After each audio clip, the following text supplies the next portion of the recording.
So my essay is entitled The Second Step, what managers can learn from firefighters about good management. And sometimes there's the notion that private companies really know how to manage and public organizations don't. And that public organizations use very kind of old traditional ways of managing. So usually one would say firefighting, that's just command and control. But what I found is when actually and working with firefighters and going to fire stations, is that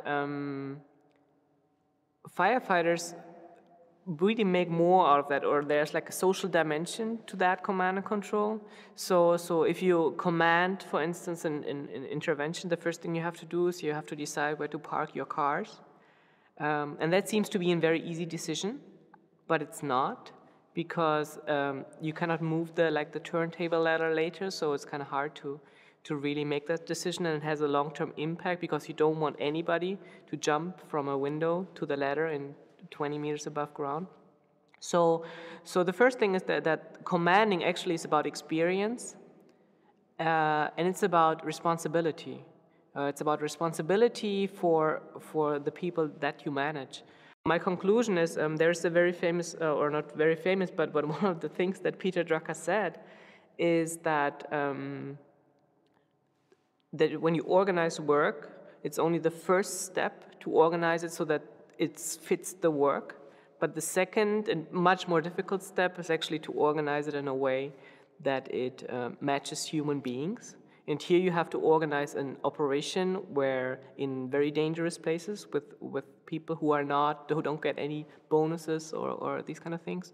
So it's quite a challenge, and they managed to do so very well. And I think that when you look at like what is management good for, you can really find good examples there, and I think other people could learn a lot from that. Even so, they seem to apply very old or traditional kind of management practice. I didn't know Peter Drucker before, and I started reading Peter Drucker after getting the invitation to the challenge, and I was like, oh, that man actually said quite a lot of things that I write about my firefighters. You know, like he also said, if you get power, that means you also you need to take responsibility, and that's something which firefighters very well know. You know, I had a firefighting commander who told me, I'm not only a commander, but I'm also he said, I have different jobs here, and one of them is to be a marriage counselor for his teams. So that's a very interesting way of seeing the world, and I found that Peter Drucker was describing that in his work. And the way firefighters just do it without knowing Peter Drucker. My name is Wasima. I'm from the Erasmus University in Rotterdam, in the Netherlands.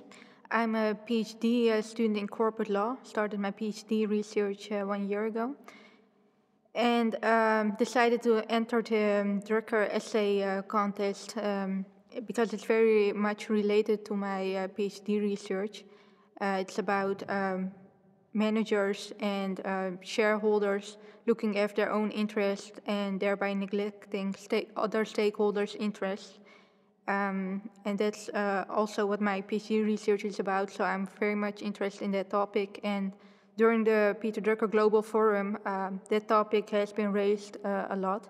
So it was very interesting for me to attend this forum and hear more about it and different views from different people, from different backgrounds. So when you ask me management what is good for, I would say let us hope it will be good for bringing back the human side of business to life again, with hopefully a little help from reforms in the law of business corporations. What I liked about the forum was that my subject was also raised a lot, and I heard a lot of pros and cons.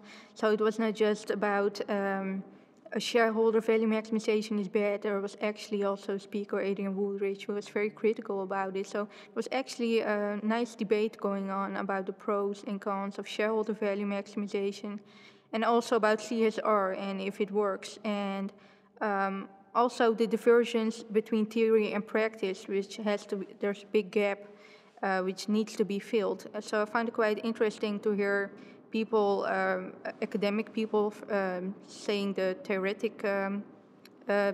theoretic theoretical implications, such as Michael Kramer with his take on shared value.